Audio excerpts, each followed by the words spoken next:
You're listening to the AFTERBUZZ TV network, now the largest new media platform on the web, and your #1 source for after-show entertainment. Very good, Gene Johnson.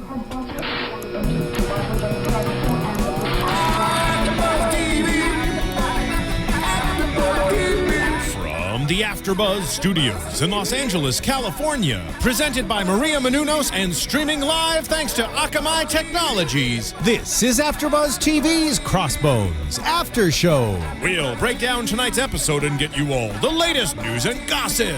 And now, another post-game wrap-up show for your favorite TV show. It's AFTERBUZZ TV's Crossbones After Show. Yeah, Pirates of Brave. Wait, Continue singing. what? The Lonely Island, man. I like that. Good job, Roya. All right, I didn't get that at all. Is it Lonely Island? Do I need to watch more Saturday Night Live or something? Yeah, well, this is an old one, but because they're not on SNL anymore. Yeah. But yeah, it's a good one. It's Michael Bolton. That was Michael Bolton. Oh, well, now that you mention it, I mean, I know everything Michael Bolton's ever done. Not. Well, you know. Okay, well, my music knowledge has proven to be non-existent today, so let's get into the episode, guys. I'm Bobby DeMuro, joined by Kelly McInerney, like Bert and Ernie. Yep. I like that. When you have a last name that people can't pronounce, McInerney, which isn't too tough, but, you know, you have to liken it to something. But still, even when I say, like, McInerney, people are like, okay, McInerney. They still don't get it. That's a good, like, Irish kind of name, considering we're talking about pirates in Crossbones, which everything is English and Irish and all these guys coming over to the New World. So I feel like you're qualified to do this show. That's right. Yeah, UK, all the way. Congratulations. Thanks. I'm Italian. I don't actually qualify, That's so right. I guess I'll see you I'm later. part Italian, so I half qualify, I guess. But, Cool. Solidarity. I love it. Well, guys, we might as well get started now. This is Season 1, Episode 1, The Devil's Dominion of Crossbones on NBC, starring John Malkovich, of course, as Blackbeard. And we're going to talk about Blackbeard, the real Blackbeard, the history of Blackbeard later in the show. But let's get into the episode first. Kelly, first question before we talk about any specifics, real simple, did you like it? Yeah, it was really different from, what I'm used to watching, I guess. What are you used to watching? Just like I guess mainly sitcoms a lot, but this is it was kind of like a little movie, It is. They shot really beautifully shot. Yes. Yeah. And really John beautifully shot. Malkovich, I feel like I'm watching a movie. Oh, yeah. Well, and we're going to talk about that in news, but it's weird that John Malkovich would take on a television role. Maybe not weird, but unique and different because he doesn't do that. Mm-hmm. So it's a cool thing to see. I think a lot of people probably watch this either on Friday night or DVR or whatever with anticipation to see, wait a minute, Malkovich on television. Yeah. But it's going to be, what, a 9-episode season or something. From his perspective, it's almost like, hey, I'm going to do this for a few months. It turns out to be episodes, but it's almost like filming a movie for me. You're working for a few months and then you do the next project. Yep. So it's interesting. But let's get into the show today. So if you guys are new to the story of Blackbeard, you don't know the real Blackbeard, we got you covered later. But basically, the Cliff Notes version, Blackbeard was a pirate and a bad dude. Wait, really? Yeah, seriously, no joke. Whoa. I totally learned that like an hour ago. He actually was a pirate. I thought he was an orthodontist. He was actually a pirate. I thought he was a shoemaker or something. I don't know. Well, he did that Black before shoes. piracy. Yeah, okay. Yeah, Good to know. And we learned today in this first episode that Blackbeard, we, and I say we, I mean England, the Navy, they thought Blackbeard was dead. It turns out that he is in fact not dead because this HMS Petrel is going across the Atlantic Ocean bound for England. There's a pirate attack. We see on this boat, we learn that the chronometer, this machine, this contraption is on this boat. It's like a fancy compass, basically, it's right? It's like an iPhone. It's like a GPS system. Yeah. It's like Google Maps for 1729. Yeah. Right. Pretty legit, high tech. But the point of it at the time, and I guess it was high tech at the time for something like this. The point of it was that they're taking the chronometer back to England, back to the king. This is the king's property because everything you make under the flag of England is the king's, I guess. Yeah. But you're taking this back to England and the king so that ships can use this and navigate perfectly so they don't go off course and they're not late and they don't run into pirate attacks. Yeah. So we learn that the pirates are after this chronometer because if it gets back to the king and if merchant ships and military ships use this thing, then pirates will have a very tough time finding ships or a very tough time finding as many ships that are off wayward from their freight lines. And the pirates, this particular pirate crew, comes on board this ship, the HMS Petrel, fights everybody, pretty much kills everybody involved. Almost everybody. Almost everybody, not the key people. And we meet in that first scene pretty much the three people on the ship that don't die. Fletch, who is pretty much an idiot. We can talk about him later, but Like a idiot with a heart of gold. Yeah. I'd say. He's a badass, not a mailman, but he's like a badass. It's like the second. Neville Longbottom kind Yeah. of, if you think about it. Yeah, and everybody needs one of those. Somebody who's going to be loyal, Yeah. but he's not necessarily smart enough to overtake you at any point. He's just going to do what you say. Yeah. Kind of like you with me. Right now, sure, yeah. Yeah. I think like saying, okay. Was I complimenting you or was I complimenting? I think I was complimenting you and insulting me. That's what I was going for. You're kind of calling me the Fletch, so. Oh, I was trying to call myself the Fletch. Oh, okay. I thought you were saying that I was saying. I don't know. Well, this is awkward. Anyways, moving on. I think we're both the Fletch. Roy is the Thomas Lowe, and we're both the Fletch. Yeah. But speaking of Thomas Lowe, we meet him too, who is supposedly the surgeon on this boat. We'll find out later that is not necessarily true. 100% true. Exactly. Yeah. There's waves of truth here. But Lowe goes into the room with Nightingale, this inventor where the chronometer is, and pretty much without hesitation pulls out his gun, blows up the chronometer. Nightingale's pissed, as he should be, because he worked hard on this thing, but Nightingale also doesn't realize what the pirates are after, and if the pirates get the chronometer, Nightingale and everybody else is in trouble. Yeah. So Lowe blows it up, pirates come in, and before they come in... And he burns the thing, too, the book. He burns the book, the cipher. Cipher, yeah. And then he tries to poison Nightingale, and Nightingale struggles, and then the pirates immediately come in after the poisoning and say, if this guy dies, this is on you. Make him survive. Mm-hmm. He needs to survive. We need Nightingale. And Lowe goes along with it for a while. At this point, we haven't obviously seen Blackbeard yet, but Lowe is looking pretty calculated in what he's doing. Mm-hmm. And talk about loyal. We talk about Fletch being loyal. Lowe looks incredibly loyal for just blindly devoting himself to England and saying, I forget my health or my safety or whatever. It's all about destroying this chronometer, because if this gets in the wrong hands, England suffers. Yeah. Good guy. And he knows, like, he's got to act like the doctor and everything and go in and kind of almost sacrifice himself just for his country. It's dedication right there, man. It's way more dedication than I probably would have shown for some GPS system. Yep. You can take my iPhone. I don't need the GPS. I'll get a new one. But the chronometer is a little bit different considering how much Nightingale worked on it. And then we do see at the end that Lowe understands that death or not, maybe he does need to survive and save Nightingale because of a means to an end. We learn very soon after this, Lowe's mission is not actually have anything to do with the chronometer, though. Right. It's kill Blackbeard. Because very soon after this, we're going to meet Blackbeard. We go to a flashback. Before we get to Blackbeard and all that stuff, we see a flashback. I believe it was 8 weeks earlier. Yeah, I think they said on the graphic. In Jamaica? Yes. Yeah. Leaving Jamaica, which it should be known, and again, not to talk too much real history, but it should be known that of the places pirates were in the 18th century, the West Indies, Jamaica, the Bay of Honduras, the Gulf of Mexico almost a little bit, all that stuff was just rampant piracy because there were little islands and little inlets. Yeah. And they talk about it in the show. They say that you could search every inlet and it would take 100 or 150 years to find do Blackbeard it. and stuff. Exactly. Yeah. So this is true to life in terms of where it was. They go back to Jamaica, and we're debating this off air, who the man was, the governor of Jamaica or whoever he is, but we Yeah. didn't get his name. Yeah, they never said his name. Maybe it doesn't matter. Yeah. Maybe that's the point. Maybe they're going to reveal it at the end or something. Because you have a clue. Oh, I've got a clue. So, yeah. I've got a clue. The real life Or a guess, man, I should say. the real life man who actually killed Blackbeard was a guy named Robert Maynard. He was a British ship captain, Navy captain. The only reason I think that is at one point Thomas Lowe says to this unnamed guy, well, you almost killed him yourself, which to me is like, oh, maybe that's Maynard. I don't know if it actually is. Yeah. Whatever it is, he describes the chronometer, he describes why this is important for ships, and that the pirates can't get to it, and then he drops the bomb, which is, you have to assassinate Blackbeard. He's not really dead. Haha, wink, wink, nudge, nudge. He's hanging out. We got to get rid of him, though, for real.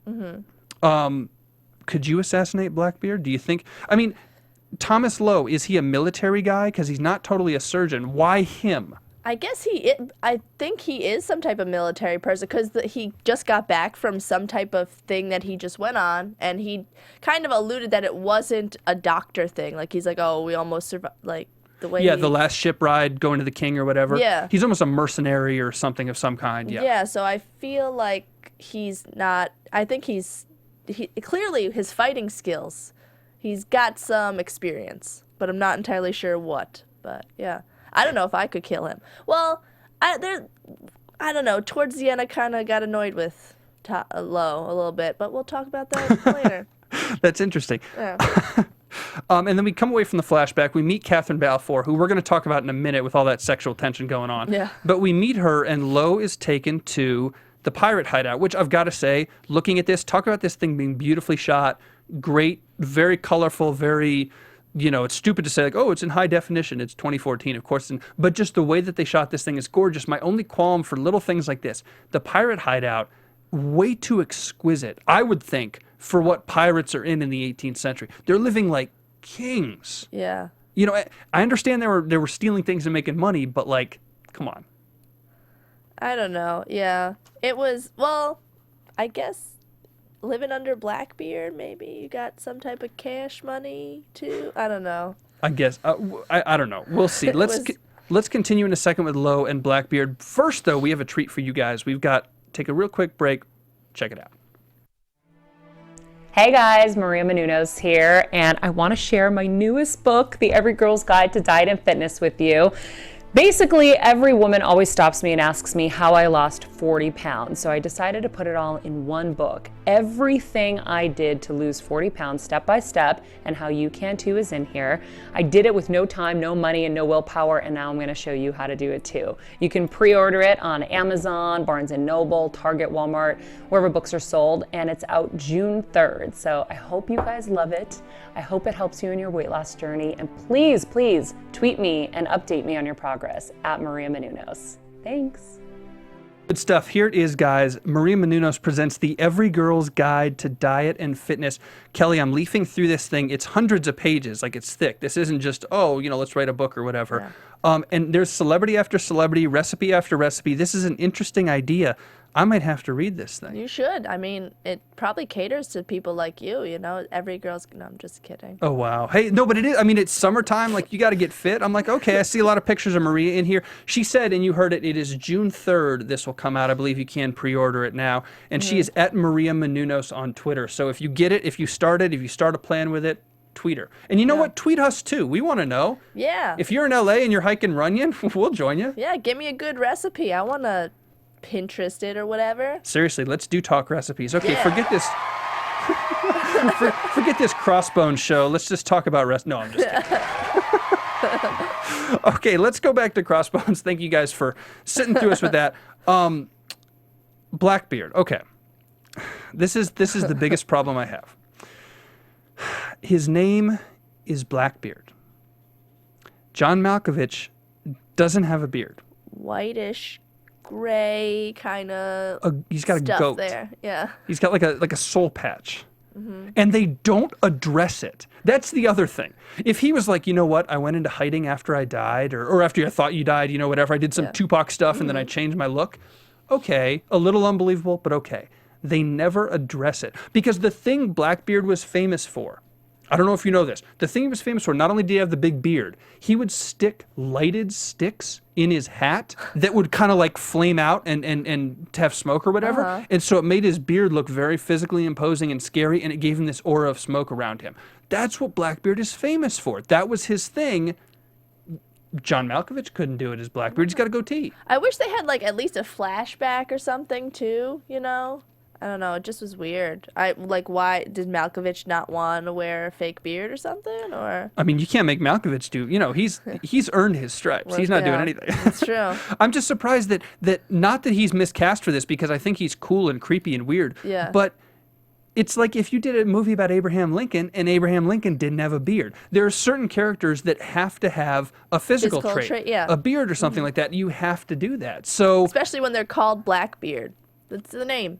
I don't understand it. We have very good, for the 1700s, very good testimony of what Blackbeard looked like. Yeah. There's very little else that we know about him. We know what he looked like, and then we have pictures, and they showed some of the pictures and some of the imagery of real Blackbeard images. Yeah. But Malkovich doesn't have a beard. That's one thing I can't get past, and I realize it doesn't have anything to do with the story. It's whatever, but that's a big deal to me. That's Just a huge thing. Yeah, just say like, oh, I had to change my look. Done. Then I'm done. Then I'm not mad about it, you know? I'm a fugitive from the law. I went Yeah. back against the king, and I've got to change my look. Okay, Yeah. a little weird, whatever, but all right, I'll do it. Yeah. I'll And do that's it. why he's called Commodore, not Blackbeard.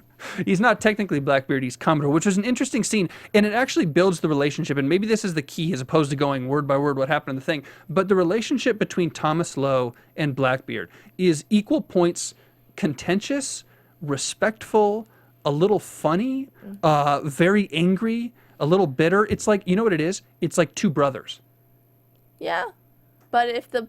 I mean, if yeah. they wanted to kill each other, Yeah. but without the death, without the murder Yeah. and the poison, it's like two brothers. Sometimes they're at each other's throats. Sometimes they're talking, kind of laughing with each other. When they were talking about God, I believe it was the first scene that Lowe meets Blackbeard, and they're Yeah. talking about God or whatever. And I don't remember what Lowe said about God or why he doesn't believe in He God. fears him, he said.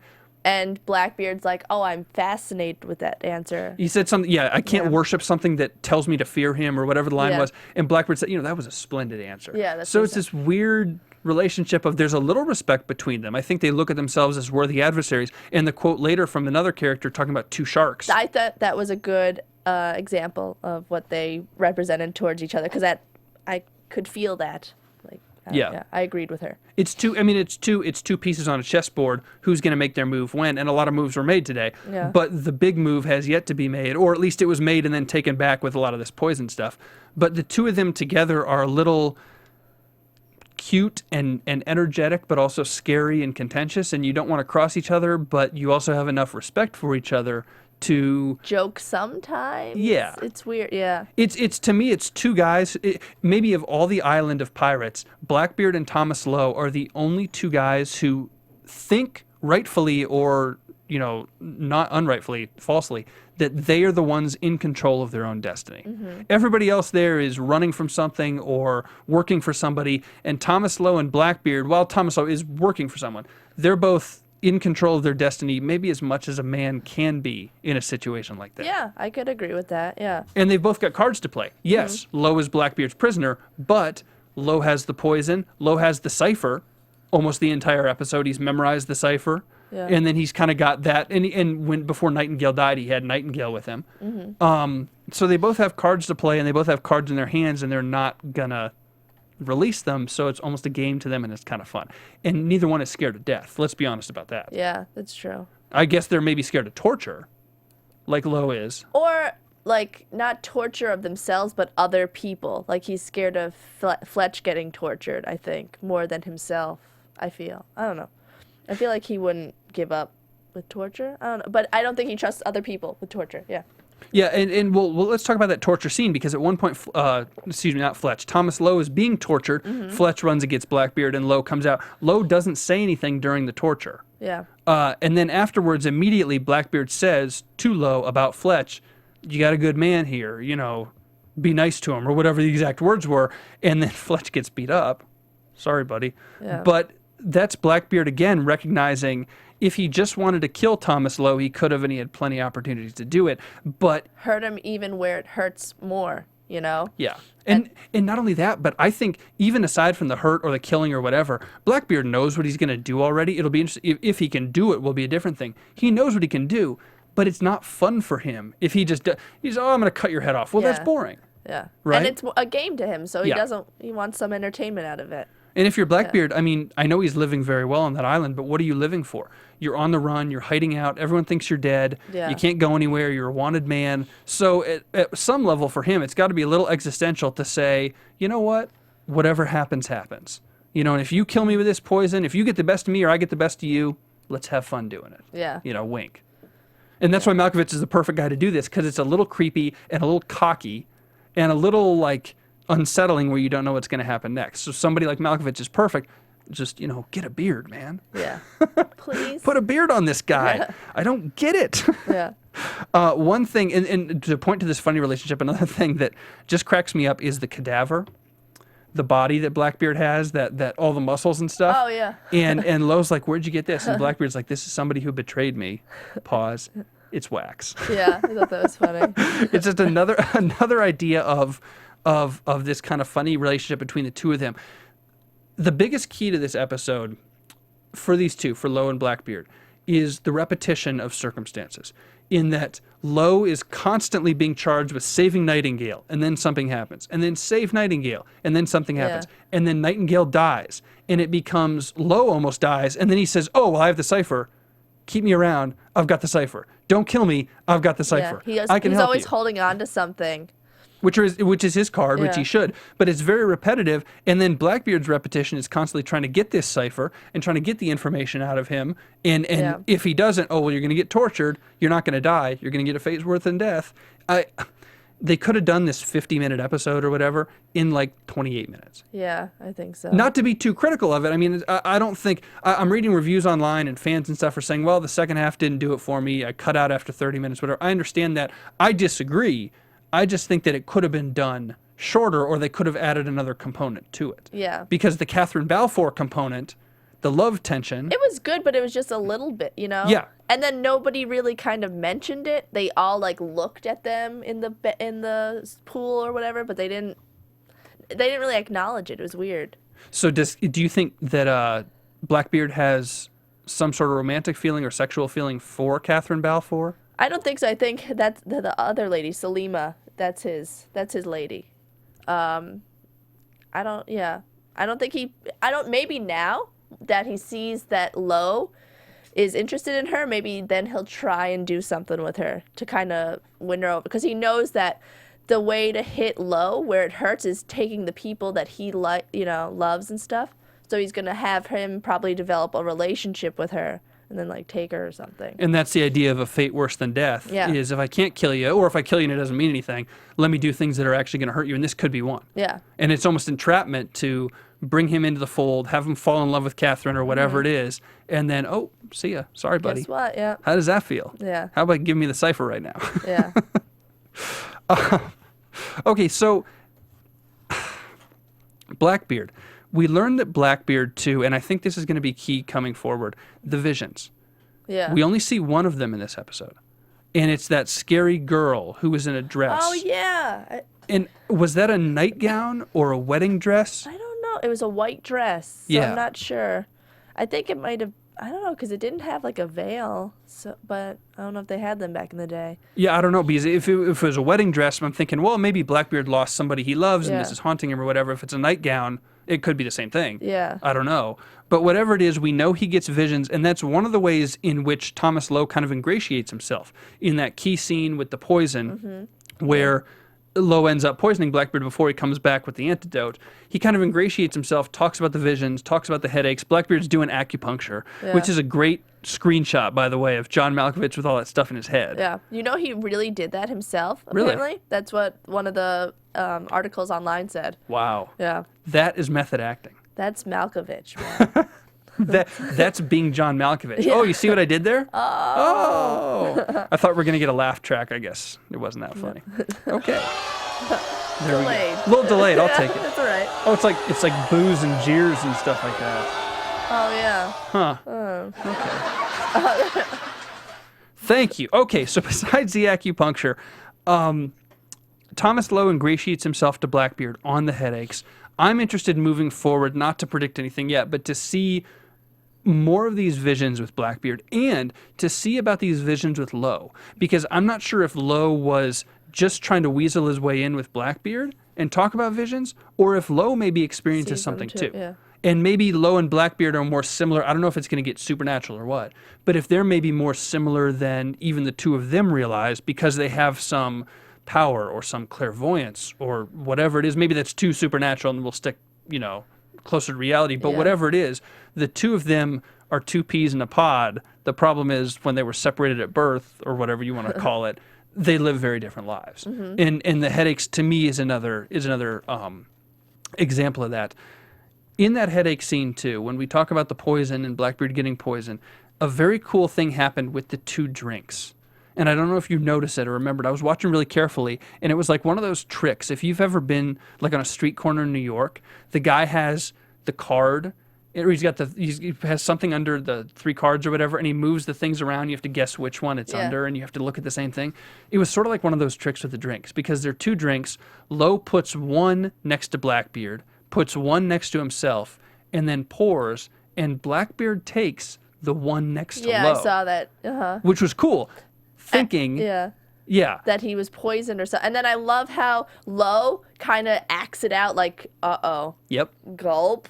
And then you're like, oh, I don't know if I thought he was being poisoning himself or what, because I feel like even though he was acting it out, he was too eager to drink and do it, you know?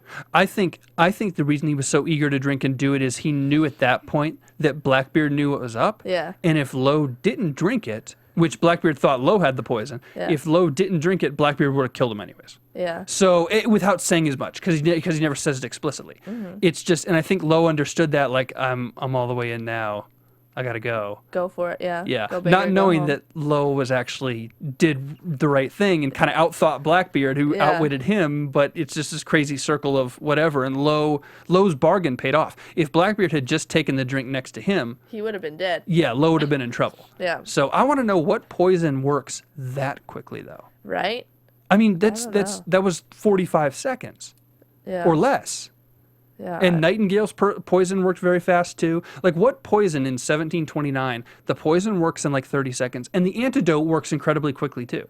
I don't know, but it's really it's tiny. Like, you only need a little bit of it. It's like crazy. Is it arsenic? I don't know. I've never... Surprise. Breaking news. I've never poisoned anybody. Oh, wow. Good I know. to know. Crazy. Yeah. Me neither, actually. Cool. Yeah, hi. Hey, great. All right. Well, so we're not experts on poison, but I don't know what poison works that fast. I'm amazed. Do they have rat poison back then? I don't know. Rats were poisoning the people. You ever heard of the plague? Yeah, I know. That's what I'm saying. Maybe that's when they invented rat poison? No, Maybe. I don't know. I have no idea. Whatever it was, I'm like, okay, that's quick, but okay. Hey, Whatever. we got a show to get to. Let's keep moving. All right. Yeah. We got to see this happen. And then the key scene at the end, and this is where we're going to learn a lot about the story itself and the motivations for Lowe and Blackbeard. Lowe's done his job. Blackbeard gets poisoned. Everything's cool. He puts it on the paper, though. Yes. On the book. So while Blackbeard's like licking the paper to turn to the next page, that's how he's getting poisoned. I thought that was super creative. Which is awesome. Hey, go Lowe. The only problem is you better make sure Blackbeard licks the pages. Yeah. You know? Well, he's so artsy and stuff. He's like that type of guy, you know? A little flamboyant. Yeah. I guess he just knew. He just knew. Lowe knew his man better than he knew himself, which I think is the key to a good poisoning. If you have any other kind of weapon to kill somebody, you can like bludgeon somebody. You don't need to know him as well. Yeah. But poison's pretty intimate. You got to know him. For somebody that doesn't poison people, you sure know a lot about that. That's all I'm saying. Well, no comment. I can hear the LAPD sirens right now. Yeah.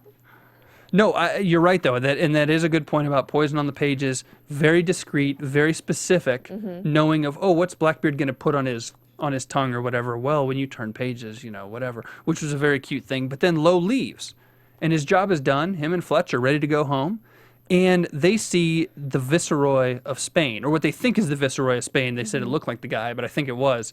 And we learn that Spain and England, which is true at the time, did not get along so well. Yeah. And so Lowe realizes, and this is again about loyalty with both him and Fletch, that they have a bigger loyalty to their country overall than to their immediate duty. Even though their immediate duty was ordered by the country, the bigger loyalty is to England itself. Yeah. And they realize that if they just kill Blackbeard, either Spain retaliates or something goes on with the two of them, and they need to learn more about why the Viceroy is there, what's going on with him and Blackbeard, and what this means for England in the naval war that just gets perennially fought in these centuries.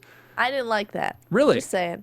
I thought that Lowe should have just did his job and then gone back. Because now Fletch is back in danger again. This poor But then it would idiot. have been a one-episode show. We could have just had a movie. That's why I get why they did that. But I'm just saying, I just feel like, Lowe, man, you're getting too heroic, Too big for his britches, I feel.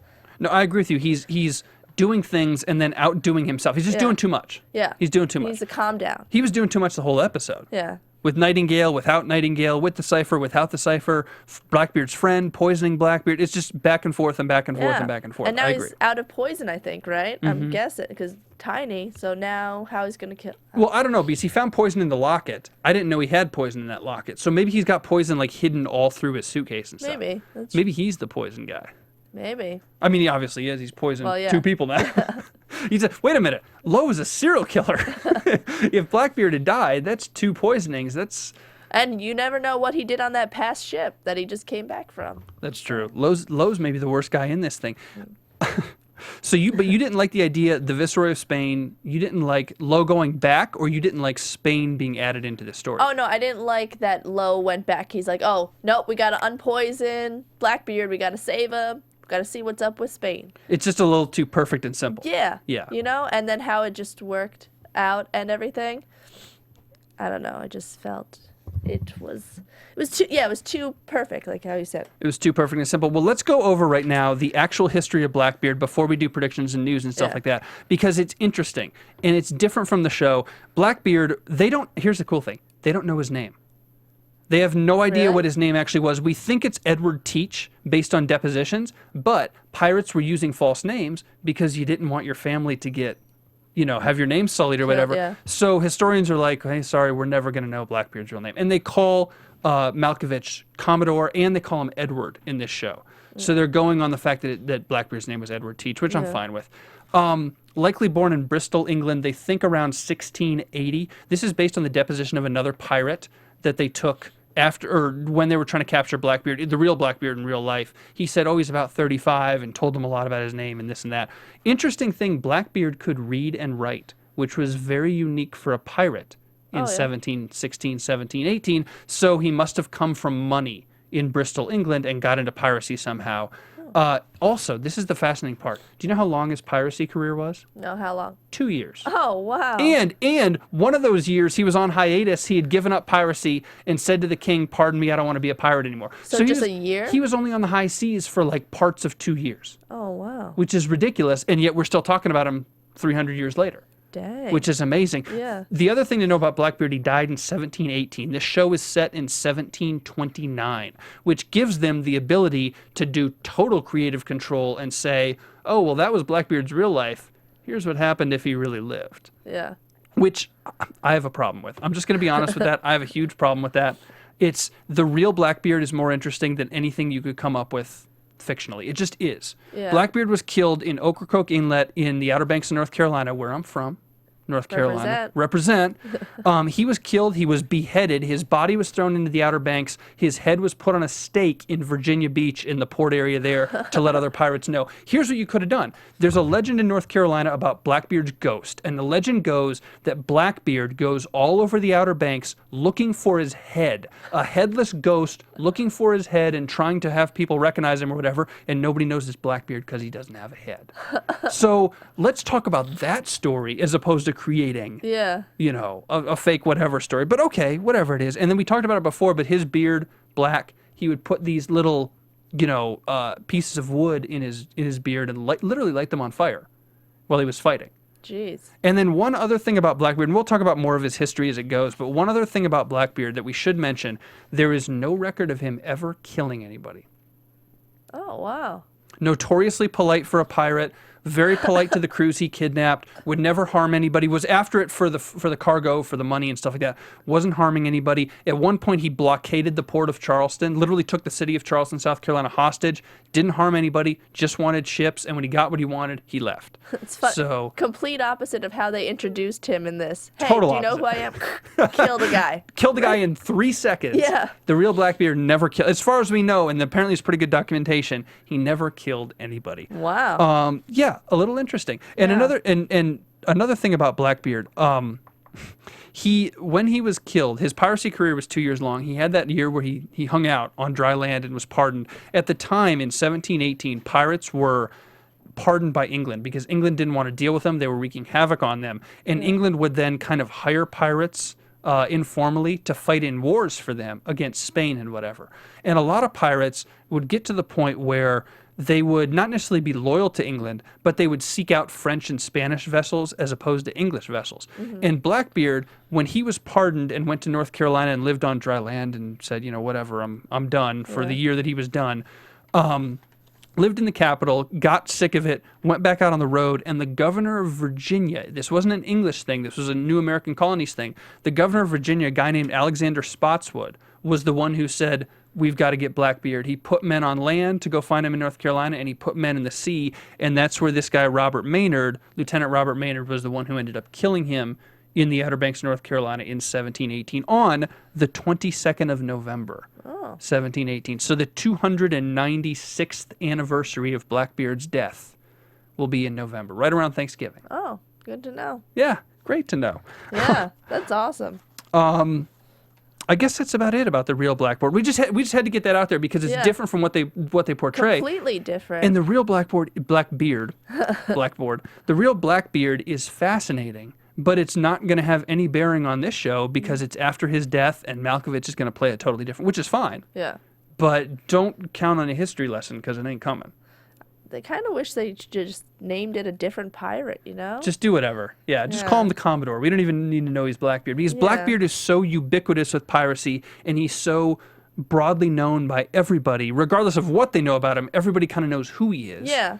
That it's like, if you're going to tell a story, tell his story. Yeah. And if you're not going to tell a story and do this, that's cool. I enjoyed the episode, but let's not have any idea that it's Blackbeard. It's just pirates. Yeah, we have John Malkovich. That's a good bringer in. You know, you don't need Blackbeard and John Malkovich, I feel like.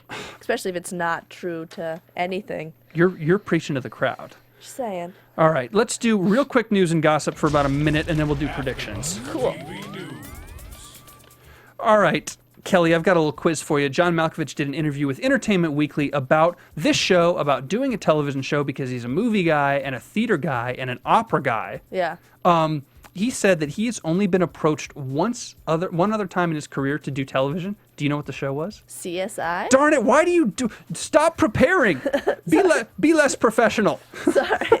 It's the first thing that popped up. That's true, though. It was CSI. He was approached to do CSI. He turned it down because he wanted freedom, didn't want to work for 9 months, which is understandable. Malkovich likes to go project to project to project. Yeah. The interesting thing, and I will be interested to see what you guys at home think about this. We're going to open this up as the debate question. Malkovich told Entertainment Weekly why he did Crossbones. He said, quote, "None of the film scripts I was reading were better than Crossbones, which was hyper esoteric for network television." Is that PR talking, or is the script really that good? The first episode or all of them? I guess just based on what we've seen, the first episode. I want to read the crappy ones that he's been reading. I want to, yeah, I do too. I want to see what kind of bad films that have been limping to the barn with him. Yeah. Because not saying Crossbones is a bad show, because I think we both enjoyed it. Yeah, it was fun. But I wouldn't say the script is better than... Malkovich has been in a lot of amazing movies. Yeah. So I really want to read these bad film scripts. I mean, is he a talking dog? Because I get that. Did he turn down a movie co-starring with Bieber or something? Yeah. I mean, what's he been turning down? The other one, Crossbones ratings. This is good news. They had a very strong Friday night, almost 5 million total viewers. Their lead-in is NBC Dateline, which is the biggest Friday night show out there, so that's a good thing.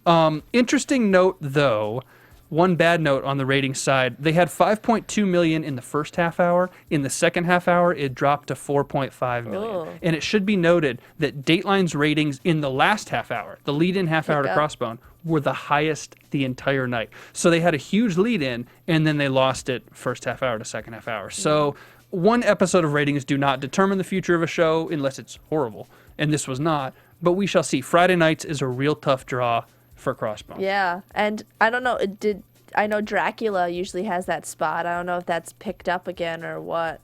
The only show that's really done well on Friday nights to me, and it's totally different, is Shark Tank. Yeah. Which is on like what, ABC? reality shows. Yeah, shows like that'll do well. So it'll be interesting to see if a drama in the summer on Friday nights can pick it up. That is going to be our debate question at the end of the show, but let's hold on for that. Before we do that, though, how about some predictions? I don't know. I don't really have And any. now, your AFTERBUZZ TV prediction. I guess maybe. How about you go first? I think, thank you, I will. I think the obvious prediction to me is going to be Catherine and Tom Lowe. And you were talking about this. I really like what you said about this, where Blackbeard is going to let them do their thing maybe or whatever. And then at some point, he's going to use it as blackmail or use it as leverage, either against Tom Lowe or against Catherine. We don't really know her entire story. We just know she's on the island, high treason, something else. So maybe there's something else there, and he can get something out of Catherine or Tom. And the one guy I think that's going to help make the chronometer, sorry, again, I think that's the guy that she was talking to about Tom Lowe and Blackbeard. And I think maybe he has something to do with, maybe Blackbeard will threaten him about Catherine or something. It might be like a triangle thing going on there. Interesting. I think Blackbeard likes triangles, considering that little orgy he was in earlier. Yeah. I mean, if you're a pirate, you gotta have an orgy. Yeah. I mean, especially if you're Blackbeard and you got all that money and stuff. That's true. Well. All right. Hey, before we leave, we're gonna do the debate question for the folks at home. Before we get there, though, Twitter, Instagram, where can we find you? You can find me at Holly Weirdo on Twitter and Instagram. Holly Weirdo. Yeah. You have a cool Twitter name. Mine's just my name. That's boring. Well, that's cool. Mine was taken, so. Oh. Kelly McInerney was taken? Yeah. Wow, interesting.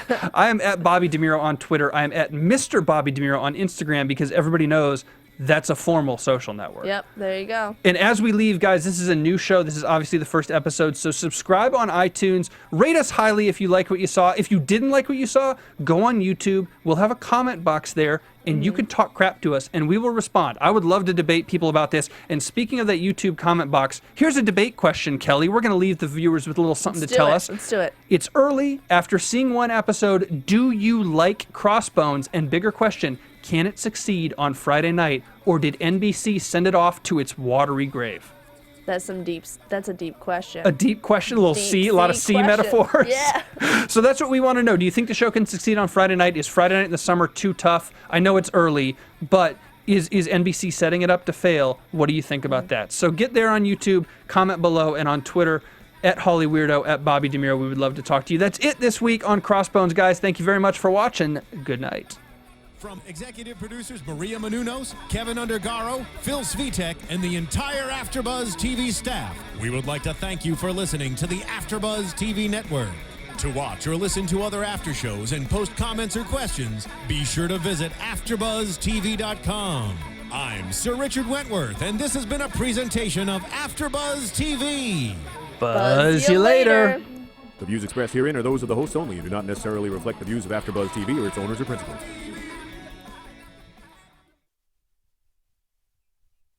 Thank you for watching AfterBuzz TV on YouTube. For more of your favorite after shows and interviews, subscribe to our channel here, and be sure to share your opinion on the episode in the comment section below here. We'd love to see what you guys are buzzing about. Thanks again. Buzz you later.